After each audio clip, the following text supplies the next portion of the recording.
गिरीश सायंकाळी ऑफिसातून घरी आला तेव्हा सगळं घर अस्ताव्यस्त पसरलेलं होतं. पण आता त्याला या गोष्टीची सवय झाली होती.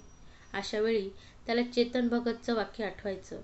घरच्या पुरुषानं गरम पोळीचा हट्ट धरला नाही तर त्या घरातली स्त्री घरच्या सर्व जबाबदाऱ्यांसह स्वतःचं करिअरही उत्तम सांभाळू शकेल. या वाक्यामुळे तो शांत चित्ताने वावरू शकायचा. सुमोनाच्या आणि त्याच्या पहिल्या भेटीत तिनं ऐकवलं होतं, माझा स्वतःचा मेंदू आहे, तो स्वतःचा विचार करतो आणि त्याचप्रमाणे चालतो. ती तडकफडक स्वभाव, तिचा फटकळपणा वगैरे लक्षात आल्यावरही तिच्यावर भाळलेला गिरीश तिच्याशी लग्न करायचं ठरवलं आणि एकदा लग्न झाल्यावर त्यानं कायम सहकार्यही केलं. घरकामात तो तिला जमेल तेवढी मदत करायचा. सकाळी ऑफिसला जाण्यापूर्वी तो वॉशिंग मशीनमधून कपडे धुवून वाळत घालायचा. तेवढ्या वेळात सुमोना दोघांचे डबे आणि ब्रेकफास्ट बनवायची. बाई नाही आली तर सुमोना केरफरशी करायची, तोवर तो भांडी धुवून ठेवायचा. पण त्याला स्वयंपाकघरात मात्र काही करता येत नव्हतं. एकटा कधीच राहिला नव्हता, त्यामुळे त्याच्यावर स्वयंपाक करायची वेळच आली नव्हती. आधी आईच्या हातचं जेवायचा. नोकरीसाठी दुसऱ्या शहरात गेला तेव्हा ऑफिसच्या कॅन्टीनचं जेवण जेवू लागला. तेवढ्यातच घरच्यांनी लग्न करून दिलं आणि सुमोनानं स्वयंपाकघर सांभाळलं. घरात आल्यावर एक ग्लास पाणी पिऊन गिरीश घर आवरू लागला. अजून सुमना घरी आली नव्हती. आज बाईनं दांडी मारली, त्यामुळे सकाळी अगदी घरच्याचं तेवढंच घरातलं आटपून दोघंही ऑफिसला गेली होती. अरे, तू कधी आलास? मला यायला जरा उशीरच झाला, घरात येता येता सुमनानं म्हटलं. हॉलमधला पसारा आवरत गिरीश म्हणाला, हा काय, एवढ्यातच आलोय. जेमतेम 15 मिनिटं झाली असतील. आज आमच्या टीममध्ये पुन्हा जोरदार वादविवाद झाला, त्यामुळे थोडा उशीर झाला. त्या संचितला ओळखतंस ना? तो म्हणाला. बायकांना प्रमोशन सहज मिळतं, बस बॉसकडे हसून बघायचं की मिळालं प्रमोशन. हे काय बोलणं झालं? मला रागच आला. मीही ऐकवलं त्याला. आम्हीही अभ्यास करतो, मेहनतीने चांगले मार्क्स मिळवून डिग्री घेतो आणि कॉम्पिटिशनमध्ये बरोबरीने राबवून नोकरीतलं प्रमोशन मिळवतो. खरं तर आम्हालाच उलट घरं, मुलं आणि नोकरी सांभाळताना जास्त श्रम करावे लागतात. ग्लास सिलिंगबद्दल ऐकलं नाही बहुतेक. तू मानतेस ग्लास सिलिंग? तुला तर कधीच कुठल्या भेदभावाला सामोरं जावं लागलं नाहीये.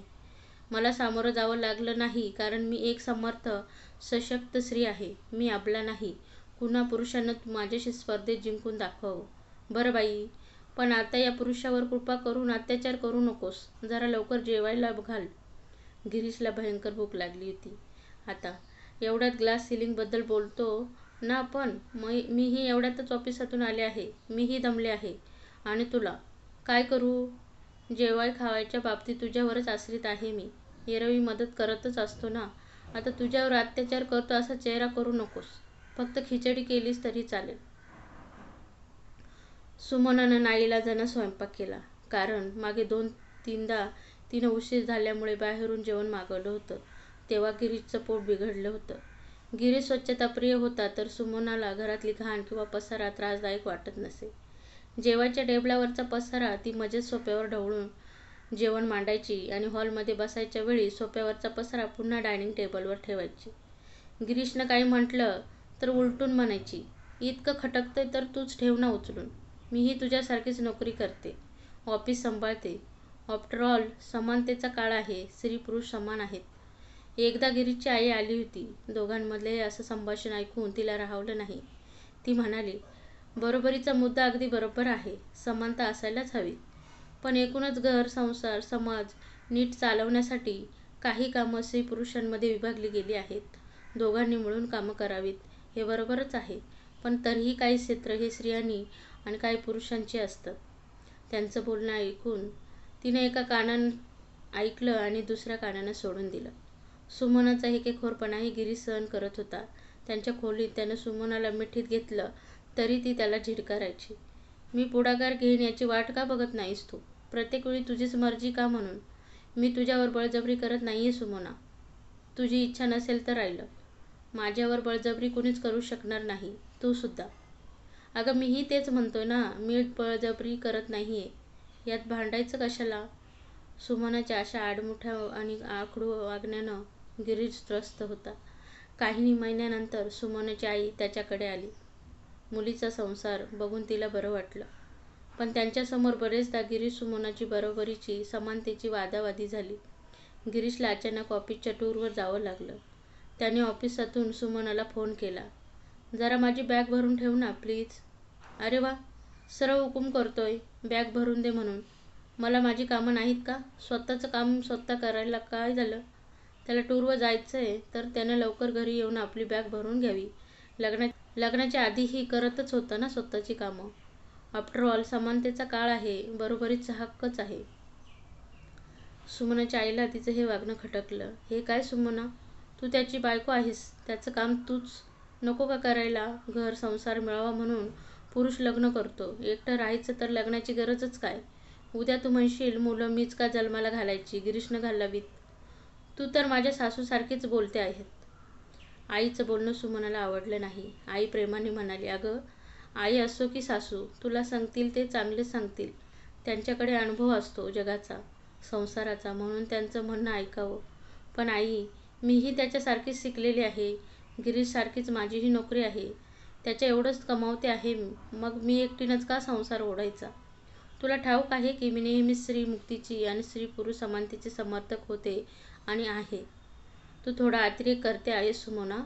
अगं स्त्रीवाद म्हणजे पुरुषांची वैर करणं किंवा सतत भांडण करणं नाही. संसार पती-पत्नीच्या समंजसपणानं आणि सहचार्याने चालतो. गिरीश तर तुला खूपच समजून घेतो, सहकार्य करतो. नुसती त्यानं बॅग भरून दे म्हटलं तर इतकं आकांडतांडव कशाला? आईचं म्हणणंही सुमनाला अडवूनच लावलं. लग्नाला वर्ष होता होता गिरीशनं स्वतःला सुमनाच्या अपेक्षेनुरूप बदल घडवून आणला होता.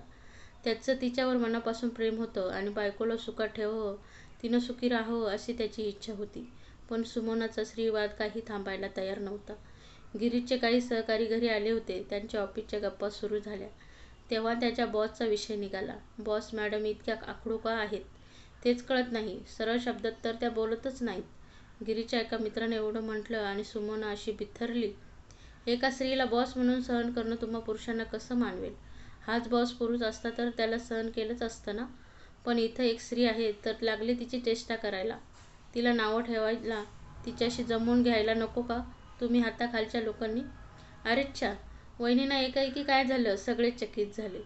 तिच्या वागण्यानं गिरीशही वैतागला. सुमना, तू आम्हा सर्वांना ओळखतेस, आमच्या बॉसला तू बघितलं नाहीस आणि तिची कड घेते आहेस, त्यानं म्हटलं. एव्हा गिरीशच्या लक्षात आलं होतं की सुमनाच्या मनात पुरुषांविषयी विनाकारण राग आणि द्वेष आहे. ती पुरुषाला बाईचा शत्रूच मानते, स्वतःला ती श्रेष्ठ स्त्री समजते आणि घरातल्या कामातही विनाकारण बरोबरी, समानता हे विषय आणत असते. एका रात्री गिरीश सुमना जेवायला बाहेर गेली होती. सुमनाच्या आवडत्या हॉटेलात तिच्या आवडीचे पदार्थ होते. जेवण झाल्यावर दोघं त्यांच्या गाडीत बसून घरी यायला निघाली. तेवढ्यात तिनं मोटरसायकलवर 8-9 जणांचं टोळकं त्यांच्या गाडीच्या मागे लावलं. मोठमोठ्यानं आचकट विचकट बोलत, आरोळ्या ठोकत ते शिट्ट्याही वाजवत होते. मी आधीच म्हटलं होतं, या रस्त्यानं नको जाऊयात. तुम्हाला हा रस्ता नेमका का घ्यावासा वाटला? आता काय करायचं? सुमना खूपच घाबरली होती. काय करणार? घाबरायचं नाही. आफ्टर ऑल हा समानतेचा काळ आहे. गिरीशचं बोलणं ऐकून सुमना गारच पडली. तिचं वाक्य आज गिरीशनं म्हटलं होतं. घाबरलेल्या सुमनानं गिरीशला म्हटलं, गिरीश, तू माझा नवरा आहेस. मला सुरक्षित ठेवणं ही तुझी जबाबदारी आहे. बरोबरी, समानता आपल्या जागी आणि मला सुरक्षित ठेवणं, गुंडापासून वाचवणं आपल्या जागी. तुला तुझं कर्तव्य करावंच लागेल. गिरीशनं काही उत्तर दिलं नाही. फक्त गाडीचा स्पीड एकदम वाढवला आणि काही मिनिटातच गाडी सरळ पोलीस चौकीत येऊन थांबली. तिथं पोहोचताच ते टोळकं त्यांच्या मोटरसायकलसह पळून गेलं. शांतपणे गिरीशनं गाडी मुख्य रस्त्यावर आणून सरळ घर गाठलं. दोघांनीही हुश्य केलं. कुणीच काही बोललं नाही. गिरीश गप्प होता, कारण त्याला सुमनाला विचार करायला वेळ द्यायचा होता. सुमना गप्प होती, कारण आज तिला तिची चूक उमगली होती. सकाळी दोघं उठून आपलं आवरून ऑफिसला निघून गेली. संभाषण नव्हतंच, मात्र अबोला भांडणातून आलेलं नसल्यानं तणाव जाणवत नव्हता. ऑफिसात काम करताना तिला कम्प्युटरवर गिरीशचा मेसेज दिसला. सुमना, तू हिंदीतल्या ख्यातनाम कवीचं नाव ऐकलं आहे? विनोदी कवी म्हणून काका हाथरसी ओळखले जातात. त्यांचीच ही कविता आहे. दुल्हन के सिंदूर से शोभित हुआ ललाट, दूल्हे जी के तिलक को रुली हुई औलाट, रोली हुई औलट, टॉप्स, लॉकेट, दास्तानी, छल्ला, बिछुआ, हार, नाम सब है मर्दानी, लाली जी के सामने लाला पकड़े कान। उनका घर पुरलिंग है, श्रीलिंग दुकान, नाम सब किसने छाटे, काजल पाउडर है पुल्लिंग नाम के काटे। कह काका कवि धन्य विधाता भेद न जाना, मुह मर्दों की मिली किंतु है नाम जनाना। अर्थात स्त्री आणि पुरुषातला झगडा सनातन आहे, तरीही दोघे एकमेकांचे पूरक सहाय्यक आहेत. ही गोष्ट तेवढीच खरी आहे. ज्यांना हे कळत नाही त्यांचं सोड, पण नवरा बायकोने एकमेकांशी भांडणं, सतत बरोबरी करणं यानं कोणता संसार सुखी होत नाही. सुखी संसारात वंशवेल विस्तारेल, घरातल्या मुलांनाही चांगले संस्कार मिळतात. सुमना, तुझ्या तकला दुसरी वादातून बाहेर पड. मी स्वतः स्त्रियांचा सन्मान करतो हे तू जाणतेस. माझं प्रेम ओळख, त्यातला खरेपणा जाणून घे. त्या सायंकाळी गिरीश घरी आला तेव्हा टेबलवर गरमागरम जेवण तयार होतं. छानपैकी नटलेली सुमना हसऱ्या चेहऱ्याने त्याची वाट बघत होती. तो आत येताच तिनं त्याला मिठी मारली आणि ती म्हणाली, माझे काम मी केले हं, आता तुझी पाळी. जेवण झाल्यावर गिरीशनं सुमनला उचलून घेतलं आणि तो बेडरूमकडे निघाला हसऱ्या चेहऱ्यानं. सुमना त्याला बिलगली. तर फ्रेंड्स, कहाणी कशी वाटली कमेंट्समध्ये नक्की सांगा आणि आवडल्यास लाईक करा, शेअर करा आणि हो, महत्त्वाचं म्हणजे आपल्या चॅनलवरती जर तुम्ही नवीन असाल तर चॅनलला सबस्क्राईब नक्की करा. धन्यवाद.